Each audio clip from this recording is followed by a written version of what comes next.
Senhor, ouvir a Tua palavra. Pedimos, Senhor, que Tu use o Teu servo, abençoe ele como sempre tens usado para a glória do Teu nome. E que nós venhamos sair daqui arraigados, Senhor, através da Tua palavra, em nome de Jesus. Glórias ao Senhor. A paz do Senhor, amados. Amém? Queridos, confesso que estou muito alegre por estar na presença do Senhor e por estar mais uma vez aqui na cidade mineira, igreja que na minha adolescência vinha lá do Mariacel, de a pé, para participar de alguns cultos, principalmente na época da juventude, né? Então estou muito alegre de poder estar com os irmãos. E eu vi, já era para estar retornando, já está em Anita Garibaldi, mas o pastor Osni fez o convite e não dá para fugir, né? Ficou difícil para mim, mas eu digo, eu vou ter que pagar uma dívida, né? Eu sentia que estava devendo alguma coisa para o Senhor, aí você aproveitou e cobrou, né? Estamos pagando então, né? Mas pastor Osni, como ele falou, conhecemos quando ele veio de Forquilinha para cá, Carmão Pet, essa pessoa simpática, maravilhosa, esse casal lindo, né? Que serve ao Senhor. Chegou aqui, a gente já fez uma amizade muito grande, maravilhosa em Cristo Jesus, e ela perdura até hoje e vai até o arrebatamento da igreja. Queridos, é um prazer muito grande poder estar com esse corpo de obreiros, com todos os irmãos e irmãs, né? Mas eu fui chamado para falar, né? Então, abra sua Bíblia em Apocalipse. Fui chamado para falar a palavra do Senhor, então vamos meditar um pouco hoje em Apocalipse, capítulo de número 5. Louvado seja o Senhor.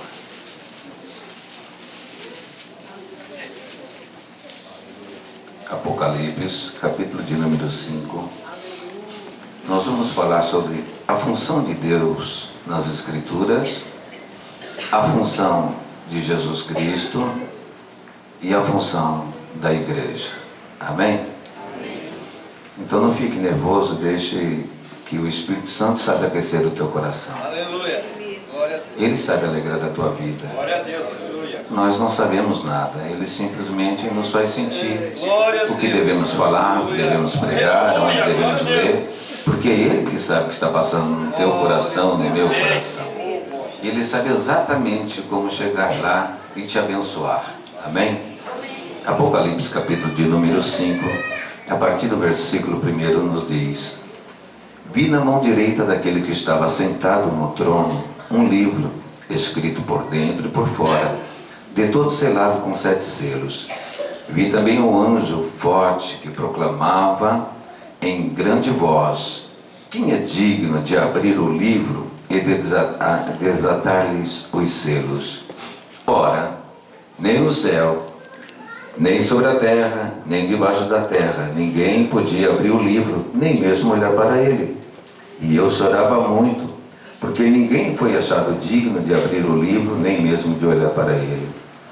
Todavia, um dos anciãos me disse: não chores, eis que o leão da tribo de Judá, a raiz de Davi, venceu para abrir o livro e os seus 7 selos. Então vi no meio do trono e dos 4 seres viventes, entre os anciãos, de pé, um cordeiro como tendo sido morto. Amém e amém. Sente-se por vontade. Amados,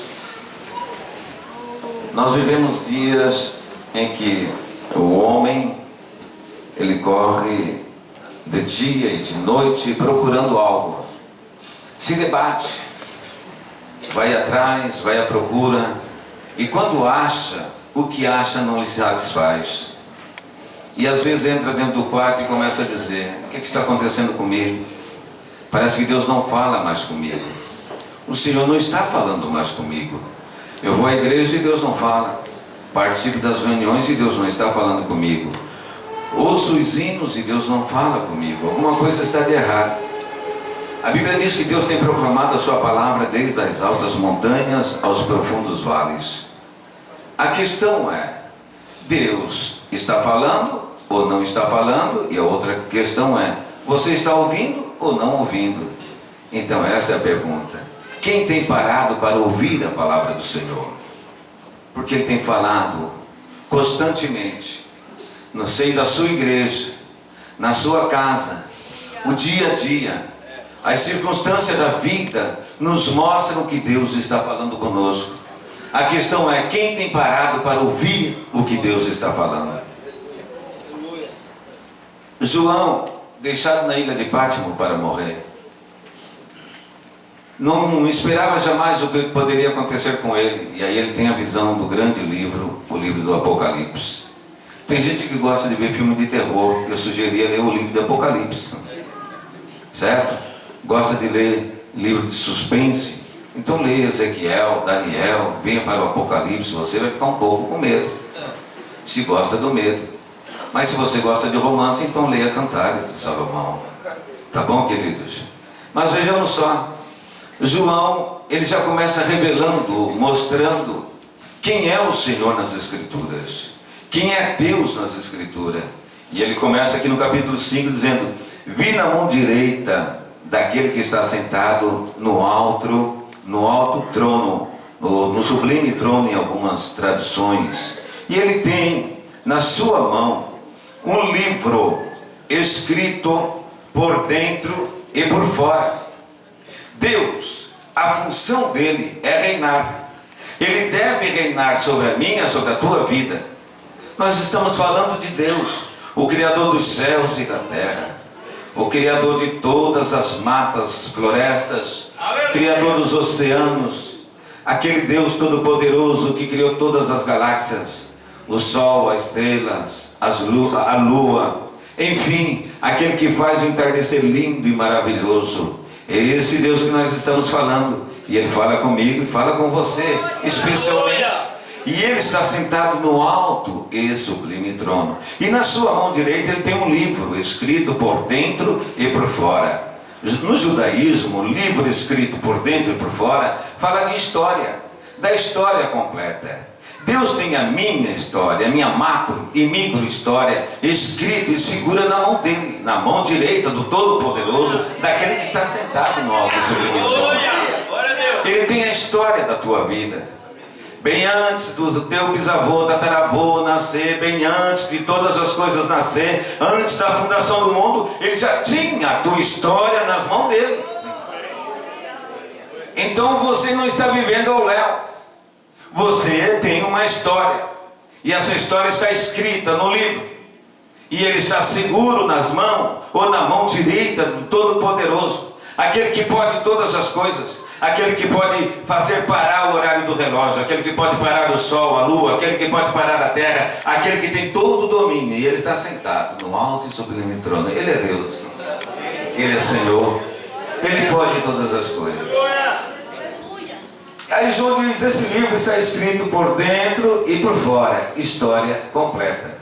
Mas tem uma coisa, esse livro está selado. Livro selado, no judaísmo, é o seguinte: a história está completa, está ali no livro, mas o problema é que está selado, ninguém pode ler. Eu quero ler esse livro, mas não dá. Ninguém foi achado digno, nem no céu, nem na terra, e nem debaixo da terra. Ninguém poderia nem mesmo olhar para o livro. E a tristeza era muito. Era tão grande que João disse assim: e eu chorava muito. Porque nem no céu, nem na terra, e nem debaixo da terra, ninguém poderia revelar a minha história. Ninguém poderia conhecer exatamente eu, quem eu sou, de onde vim, para onde vou. O Senhor Deus, Ele conhece a tua história. Ele sabe de onde você veio, onde você está e para onde você vai. Mas um dos anciãos disse assim: não chores, eis aqui o leão da tribo de Judá. Ele venceu, e ele tem o poder para abrir o livro com os seus 7 selos e, de fato, trazer a revelação. Mas aí João diz que ele começou a procurar o leão da tribo de Judá. Ele procura de um lado para o outro, vai atrás. E ele disse: eu não encontrei o leão da tribo de Judá. O que eu vi foi um cordeiro, com a aparência de que havia sido morto, mas estava de pé.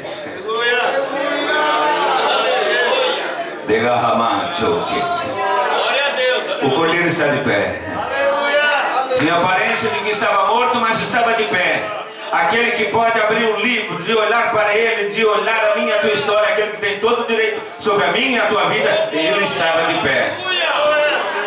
Então a função de Jesus Cristo é pagar o preço. Aqui não era o leão da tribo de Judá, era aquele que poderia pagar o preço para olhar o livro, para ter a minha e a tua história nas mãos dele.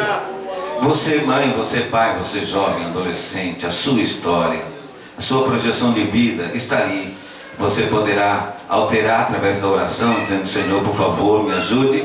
Se tiver algum caminho torto, sonda-me e vê se há algum caminho errado dentro de mim, porque tu tens a minha história. Tu tens toda a minha história em tuas mãos, tu pode mudar. E o nosso Deus é poderoso para mudar. Oh, glórias ao Senhor. E João vê todo esse cenário, e ele disse: quando então eu procurava o leão e eu não achava o leão, então eu fui atrás e encontrei o Cordeiro de Deus. Amados, esse Cordeiro pagou um preço muito alto. Jó, no capítulo 38, ele começa a ter um encontro mais profundo com o Deus do qual ele botava toda a sua confiança, a sua esperança. Então Jó, ele tem 37 capítulos de miséria. E ele, então, no capítulo 38, a vida dele começa a mudar. Ele diz que no meio de um redemoinho, o Senhor falou com ele. O Senhor começou a responder as suas perguntas. Mas depois de 37 capítulos de misérias, de luta, de momentos terríveis, de momento em que a própria mulher mandava ele amaldiçoar a Deus e morrer. Ele vive 37 capítulos de angústia. E depois ele sabe quem tem a história escrita em suas mãos. Ele tem um encontro com o próprio Cristo pré-encarnado. É Deus em Cristo Jesus, Jesus em Deus. E ele então, no meio de um redemoinho, o Senhor começa a falar com ele. O nosso Deus, aquele que criou os céus e a terra e todas as coisas que nele existem, todas essas bênçãos, o Senhor, aquele que faz você sorrir em alguns momentos. E você olha e vem essa expressão de louvor, um sorriso bonito, maravilhoso, ao ver o netinho, ao ver a netinha, ao ver o próprio filho, um sucesso na vida, você diz glória a Deus. Mas é aquele Deus que está lá no momento tão difícil, tão horrível, aquele que fala e coordena todas as galáxias, aquele que fala com todas as massas humanas, aquele que fala em um grande ginásio, mas de repente te encontra lá no campo, sozinho, encontra você lá quietinho, e às vezes até chorando, dizendo: por quê? Depois de tanto sofrimento, depois de tanta angústia, agora só me resta a morte. Aí Deus vai falar com você. Mas ele não vai pegar uma banda tão bonita como esta, não. Ele não vai pegar um louvor tão bonito como esse, não. Ele vai chegar no meio de um redemoinho, né? De uma luta tão brava. E ele vai dizer, ele vai chamar: qual é o teu nome? Qual é o teu nome? Fala aí. Fala o teu nome. Opa, outro. Opa, todos juntos. Vamos lá, uma língua estranha. Fala o teu nome. Você não tem nome? Vamos lá, junto. 1, 2, 3. Raimundo. Mais uma vez, 1, 2, Raimundo. O Senhor me chamou. Eu me lembro quando vim aqui, era garoto, e tínhamos aqueles cultos de jovens aos domingos à tarde, que precediam o culto da noite. E às vezes nós saíamos daqui, pegávamos o trilho ali, até lá perto do Maracel. E aí, irmãos, e naquela época não tinha muitas luzes assim de poste. E aí nós chegávamos, à noite quanto mais escura, mais as estrelas aparecem. E nós parávamos chorando, falando língua estranha, depois de um bom culto, de louvarmos ao Senhor. Nós começávamos a tentar contar as estrelas do céu, imitando Abraão, e não dava. Contava 1, 2, 3, 5, não, errei, não dá, querido. Esse Deus é muito grande. Os céus e a terra estão sob o seu domínio. Os céus e a terra estão sob o seu domínio. E nós então íamos falando língua estranha, cantando louvores ao Senhor, dizendo: Senhor, nos guarda, nos protege, não nos deixe cair. E as lutas vieram no meio de redemoinhos. Fomos triunfando e aqui estamos chegando, pedindo misericórdia para o Senhor. Não, nós queremos chegar lá no final, Senhor. Eu quero estar com a tua igreja conosco, nós todos juntos glorificando o teu nome. Aí Joel tem essa vitória. A vitória é que o nosso Deus se apresenta para ele e as bênçãos chegam. Mas veja só o que é a função do cordeiro. A Bíblia diz que Jesus entra em Jericó, conta da entrada dele e da saída dele, onde ele encontra aquele cego, e os cegos encontram ele. O cego está ali, está ouvindo alguns barulhos. O Senhor está aqui. Não consegue ver nada, mas sente que tem alguma coisa acontecendo. Ele até então não poderia ver nenhum tipo de milagre, mas sente que alguma coisa está acontecendo na sua vida. Você sabe que Deus está direcionando a palavra a você. Mas veja só a atitude do cego. Ele percebeu, o barulho foi aumentando, e de repente alguém disse que era Jesus. É o Senhor que está passando por ele. E então ele usa um título que Isaías diz que, na realidade, somente aqueles que criam de fato poderiam expressar. Então o cego percebeu que era Jesus, filho de Davi, que estava passando por ali. E ele começa a gritar: Jesus, filho de Davi, tem misericórdia de mim.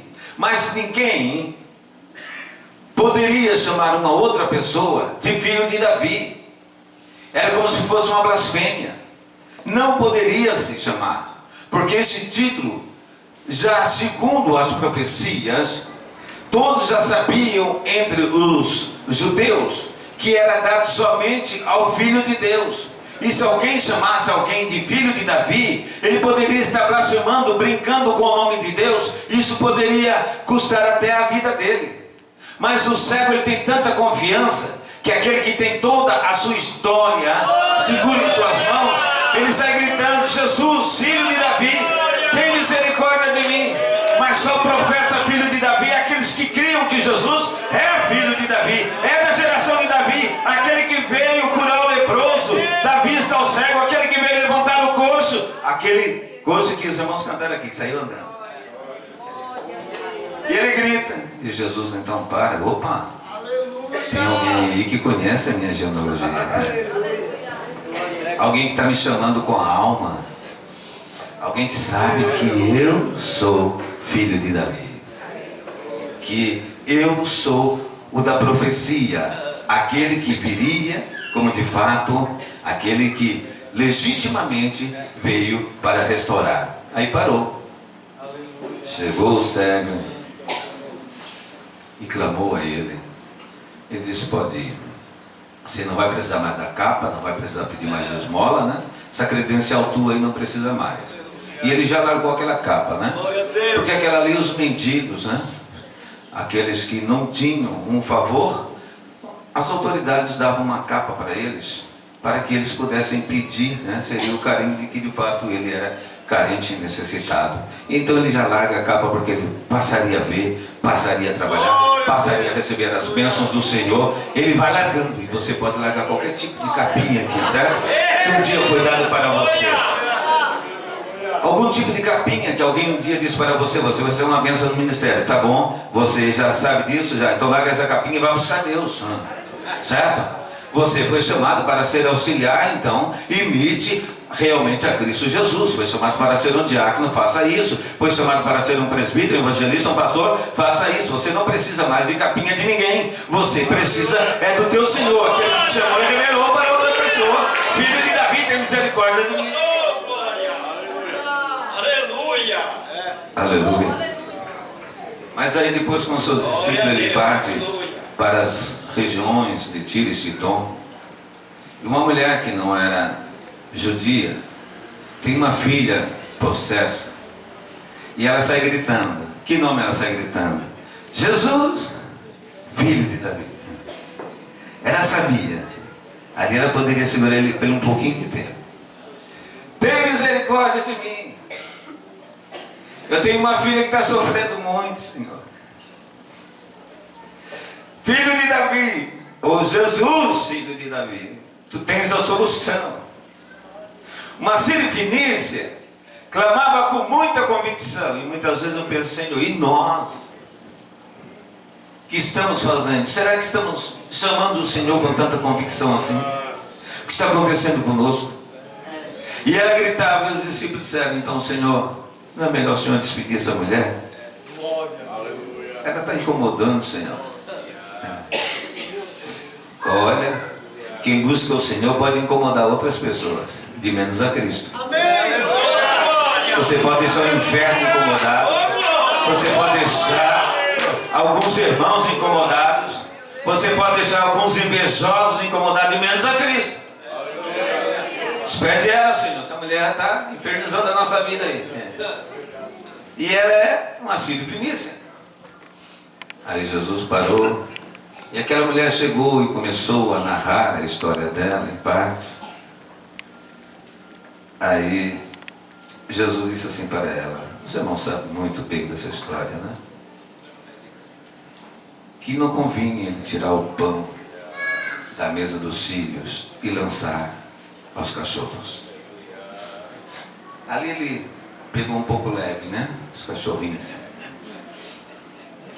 Foi gentil, né?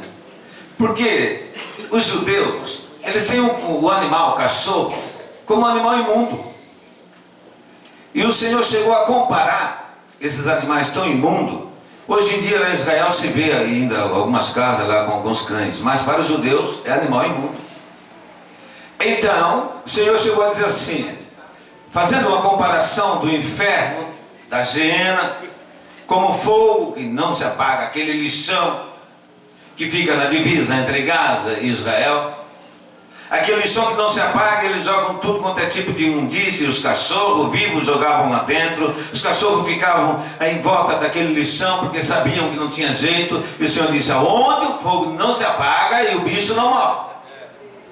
Aquele cheiro mau, horrível. E agora ele diz para essa mulher, não convém tirar o pão da boca dos filhos e lançar aos cachorrinhos.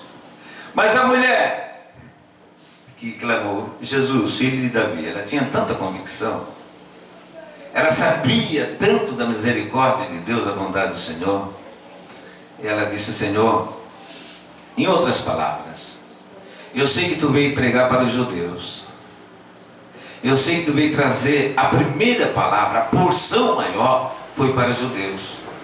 Então eles se sentam na tua mesa e ouvem tu falar, eles ouvem tu pregar, eles estão ali, eles ouvem os belos sermões, nós não ouvimos nada, ouvimos algum testemunho, aquele fulano lá foi curado, aquela fulana lá foi curada, aquele lá recebeu uma bênção do Senhor, o cego enxergou, o leproso foi curado, nós ouvimos. Realmente tu veio para eles, a tua palavra principal é para ele, mas só umas duas frasezinhas para nós aqui, não precisa muito, eu não preciso de muito, Senhor, não preciso de um banquete, de um sermão de 1 hora, eu não preciso de um sermão de 2 horas, uma só palavra, só um pedacinho, Senhor. Tu fala muito lá para os judeus, fala um pouquinho para mim. Eu quero ouvir um pouquinho a tua voz, não preciso ouvir a tua voz. Uma só palavra tua, já basta. Senhor, eu sei que nós somos considerados cães, porque os gentios eram considerados imundos. Não adianta, eu e você somos e éramos, hoje para alguns judeus, principalmente os radicais, ainda somos imundos. Mas eu já tenho a Cristo. E você também. Ela disse, Senhor, os cachorrinhos também comem daquelas migalhinhas. Os filhos comem abundantemente. É pão com abundância, né? Aquela mesa repleta. Ali tem manteiga, mousse de maracujá, café com leite. É a abundância de pão. toletinho de linguiça, torresminho, né? Queijo batido com ovo. Que maravilha, Senhor. Mas deixa aquele pedacinho, só um pedacinho. E a minha filha vai ser curada. Uma só palavra do Senhor nesta noite. Não importa se o teu filho está lá no prostíbulo. Não importa como ele está, como o demônio pegou ele ou ela. Vamos começar a clamar pelo filho de Davi. Ela clamou. E o Senhor se alegrou. Ah, agora os discípulos estão vendo o que é fé. Eles têm com abundância e não sabem o que é fé. E o Senhor disse para os discípulos: meus companheiros, nem mesmo lá em Israel eu vi tanta fé como a fé dessa Sírio-Fenícia. Vocês estão vendo só o que é fé? Vocês têm abundância, né? Vocês têm Bíblia de todos os tipos, apostila de todos os tipos, certo? E aí vem aqui em cima, não tem nada. O que está acontecendo? Certo? Vocês já queriam despedir a mulher? Mas a mulher tem fé suficiente. Ela fez eu parar, ela sabe a minha genealogia. Ela clamou por mim com o coração puro. Eu tive que parar e responder para ela. E ela disse que não precisa nada disso que vocês estão recebendo, só uma fagulhazinha, ela já é abençoada. Aleluia!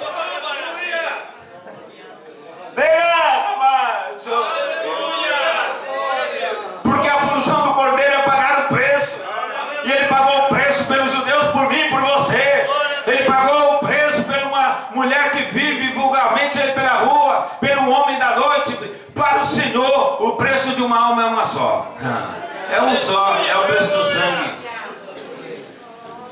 Aí você diz: mas o irmão lá já perdeu a salvação. Perdeu nada. Ninguém perde a salvação. O que, pastor? Não, ninguém perde. Nem desejado, nem desejado. Que blasfêmia. Blasfêmia nada. Desejado não perde a salvação. O que acontece? O que acontece é a coisa mais fácil de entender. A salvação é pela graça. E de graça. Ninguém pode perder aquilo que não tem em si mesmo. Porque ela é de Deus. Ninguém pode desmerecer o imerecido. A graça é o favor imerecido. Então você não pode desmerecer o favor imerecido. Mas o que acontece então com o desejado? Ele não perdeu. A graça está aqui. Se ele voltar, ele recebe a graça. Ele abriu mão da graça. Glória a Deus. Ele abriu mão da graça de Deus. Aleluia. Talvez o meu filho, o teu filho, a tua filha abriu mão. Não que Deus fez com que ele perdesse a graça, ou ele perdesse. A graça não se perde. A graça é eterna, a graça é de Deus, a graça é maravilhosa. Nós abrimos mão dela, o desejado abre mão. Chega diante da graça, não quero mais. Prefiro um cigarro, prefiro uma cachaça, uma maconha, certo? Carreira de cocaína. Eu não quero essa graça. Aí ele abriu mão da graça. Mas a graça não se perde. Não é algo que você comprou com seu dinheiro e acaba perdendo. Não. Ela é de graça, está sempre abundante aqui, é uma fonte. Ela está sempre aqui. Venha, desejado. Venham todos, voltem beber dessa água maravilhosa. Ela veio para mim, para você. Oh, que fonte transbordante. Ninguém consegue secar, ninguém consegue impedir essa fonte. É a graça de Deus, é a graça eterna. É maravilha. No ano 300 depois de Cristo, o rei Abigaron, ele tem uma doença muito grave. Abigaron de Edessa, cidade da além do rio Eufrates, nas bandas do Iraque. Ele mandou uma carta para Cristo. O Senhor disse que está escrito nas Escrituras que nem todos os milagres que Cristo realizou foram escritos. Nem toda a história em si foi escrita. Algo básico para a nossa salvação. E o rei Abigaron mandou então uma carta para Cristo. E segundo Tadeu, Cristo leu a carta, escreveu e mandou de retorno para ele. Aí Abigaron lhe manda dizer na carta o seguinte: Senhor, eu ouvi falar dos milagres que tu faz, e não são pequenos. São milagres de cura de leprosos, de ressuscitar mortos, coisa que nem o médico pode fazer. São milagres que a medicina não tem resposta. São milagres que só quem pode fazer é Deus, o Filho de Deus. Foi o que Abigail mandou para ele. E ele disse: eu estou acometido de uma grande enfermidade, uma enfermidade terrível, enfermidade para a morte. E se o Senhor puder vir me visitar e